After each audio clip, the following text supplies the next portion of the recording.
okuva Mengo. Kayima omwami wa Kabaka owessaza Mawokota atuuziddwa ng'ebyafaayo bikoleddwa Mawokota okukulembera omukyala.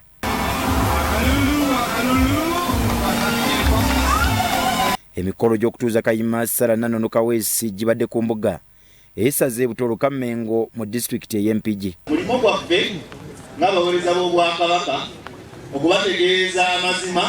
Batuuzizza n'abamyuka be ng'abantu babaddewo mu bungi nga n'enkuba bwefudemba.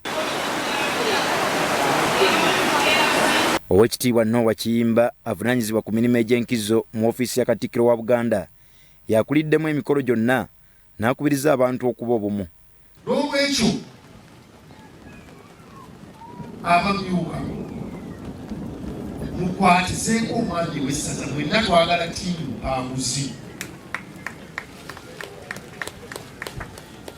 Muyinza okudda eri olw'okuba abamyuka baami tuli baami manyi omukyalo oyo obuwanguzi bwe buwanguzi bwammwe era singa taaweereze bulungi mmwe. Omumyuka wa Kayima asooka Haji Hassan Kasujja Kagga yeeyanzizza beene olw'okubalonda. Okujja okuba nga batuuza Kayima n'abamyuka baabwe bannaye neebaza obuyambi bwe mutuwadde ne neebaza Katikkiro oyo asobodde olwaleero okutukyalira okujja otutuuza bannaye mwebale nnyo. Sulaiman Kaweesi omukwanaganya wa yafeesi ya ssentebe wa NRM mu Mpigi Butambala ne Gomba asiimye beene okubawa omwami omukozi. Tasosola mu bibiina, tasosola mu ki, ate buli muntu amwagaliza, ate buli muntu amwaniriza. So twebaza beene okutulondera omuntu omutuufu agenda okukulaakulanya essaza lyaffe. Abadde Kayima Gabriel Kabonge akalaatidde bannamawokota okusigala nga bawulize eri Obwakabaka.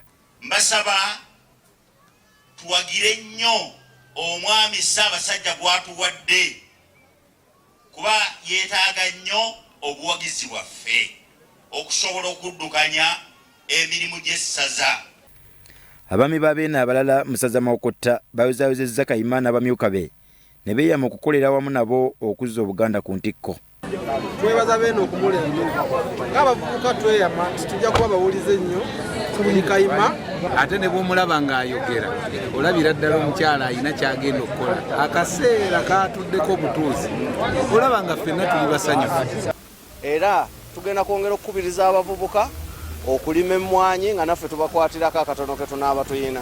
Mutalemwa Kizito Vincent, Soroti TV Omunnyo.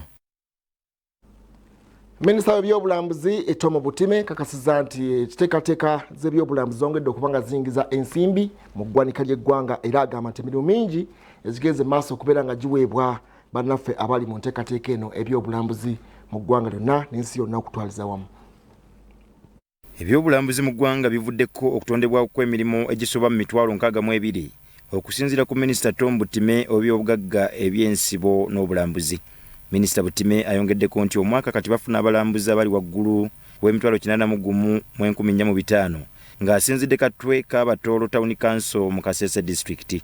Tourism attracted more than 1.5 million visitors annually before the pandemic, and we are now on a steady recovery. We are going back. Our tourism is largely natural resource based, accounting for a significant portion of Uganda's total exports. Tourism witnessed a significant recovery in the year 2022, where a total of 508,000 tourist arrivals were recorded, translating to a 59% increase from the year 2021, where a total of 512,945 were recorded. Minisita Butime agamba ebyobulambuzi biyingiza ssente wakati wa $7 n'omunaana n'akubiriza abantu okukuuma obutonde n'ebisolo eby'omu nsiko. During the year, the total contribution of tourism to the gross domestic product was Uganda shillings 7.9 trillion, 4.7 with the GDP, 4.7%, and accounted for 620,000 jobs, or 3.5% of the total employment in 2022. Babangudde abakuuma ebisolo okubadde abasajja 139 n'abakyala 87 okusinziira ku Robert Bakulu akulira ettendekero lya gavumenti ery'abakuuma ebisolo eby'omu nsiko. So one way of doing this is prioritizing the graduates of this institution to take the jobs in our sister institutions that are existing.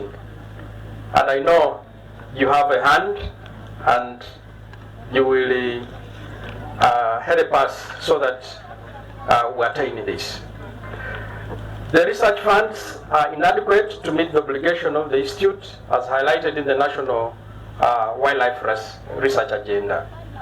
Bo abakuguse okubadde Miracle Aine Mbabazi ne Eric Asinja bagamba Katonda gwe babadde bakulembeza mu kusoma kwabwe. That I've reached to get my award in tourism and wildlife management. I'm so excited. I've learned the benefits of conservation, how to conserve wildlife, and now that it's an impact to tourism, it is one of the government revenue things that we get in Uganda.